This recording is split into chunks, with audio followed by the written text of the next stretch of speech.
दर्श न्यूज़ देख रहे हैं आप और मैं हूं आपके साथ दक्षा प्रिया।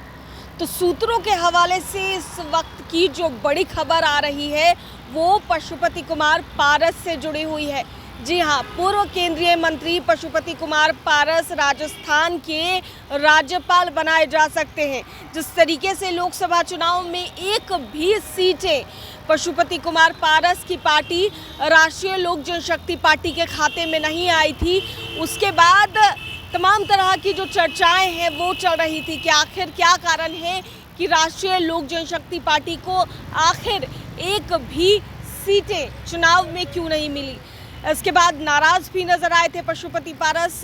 उनकी नाराजगी साफ दिखी थी जब उन्होंने केंद्रीय मंत्री पद से इस्तीफा दिया था।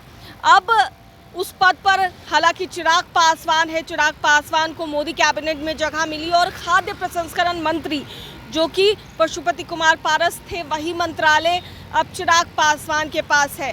लेकिन 5 सीटें जब चिराग पासवान के खाते में गई तो ये भी कहा जा रहा था कि आखिर चाचा पशुपति पारस के लिए बीजेपी क्या करेगी, एनडीए की तरफ से क्या प्लान है।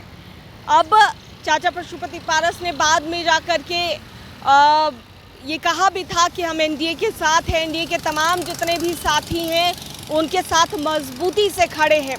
और अब फिलहाल जो खबरें सामने आ रही है वो यही है कि पशुपति कुमार पारस राजस्थान के राज्यपाल बनाए जा सकते हैं। इससे पहले अश्विनी चौबे को लेकर भी बात हो रही थी जब बक्सर से उनका टिकट कटा था।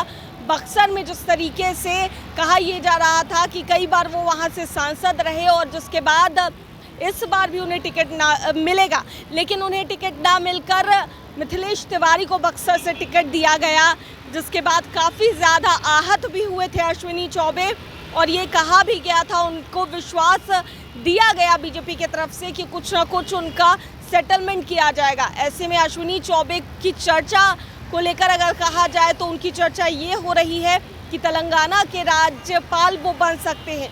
पशुपति कुमार पारस की बात की जाए तो पशुपति कुमार पारस के राज्यपाल बनने की खबर जो है वो फिलहाल सामने आ रही है। और कहा यह जा रहा है कि जुलाई के लास्ट वीक और अगस्त के फर्स्ट वीक तक ये खबर सामने आ सकती है कि बीजेपी ये क्लियर कर सकती है, क्योंकि 9 राज्य के राज्यपाल की अगर बात की जाए तो उनका कार्यकाल फिलहाल समाप्त होने को है। अब ऐसे में 2 लोगों का नाम सामने आ रहा है, तो उसमें से एक है अश्विनी चौबे और दूसरे हैं पशुपति कुमार पारस।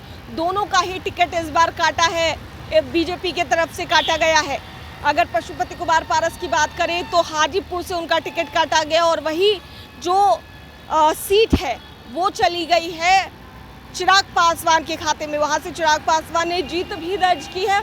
लेकिन फिलहाल जो बड़ी खबर सामने आ रही है वो यही है कि इसकी घोषणा कभी भी की जा सकती है कि राज्यपाल जो हैं राजस्थान के वो पशुपति कुमार पारस होंगे। तो सूत्रों के हवाले से ये बड़ी खबर सामने आ रही है। और दूसरी बड़ी खबर अगर बात कर ली जाए प्रिंस राज को लेकर, जी हाँ, समस्तीपुर से पूर्व सांसद प्रिंस राज की अगर बात की जाए तो उनको लेकर भी चर्चा हो रही थी कि क्या चिराग पासवान के साथ वो जाएंगे या फिर प्रिंस राज जो हैं उनको एक मंत्री पद दिया जाएगा।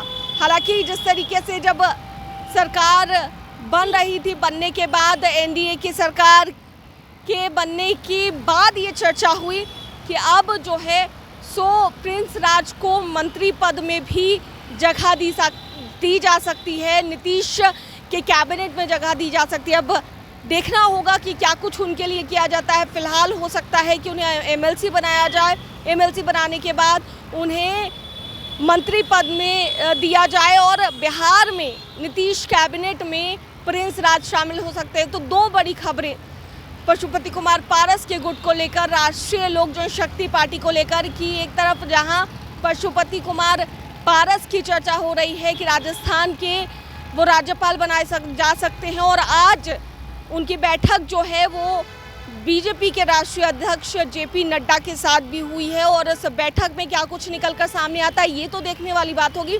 लेकिन जो सूत्रों के हवाले से खबर आ रही है कि इस बैठक में यही चर्चा की गई है और क्या कुछ निकलकर सामने आता है फिलहाल ये देखने वाली बात होगी। कैमरा पर्सन ऋतिक के साथ मैं दक्षा प्रिया, दर्श न्यूज़ पटना।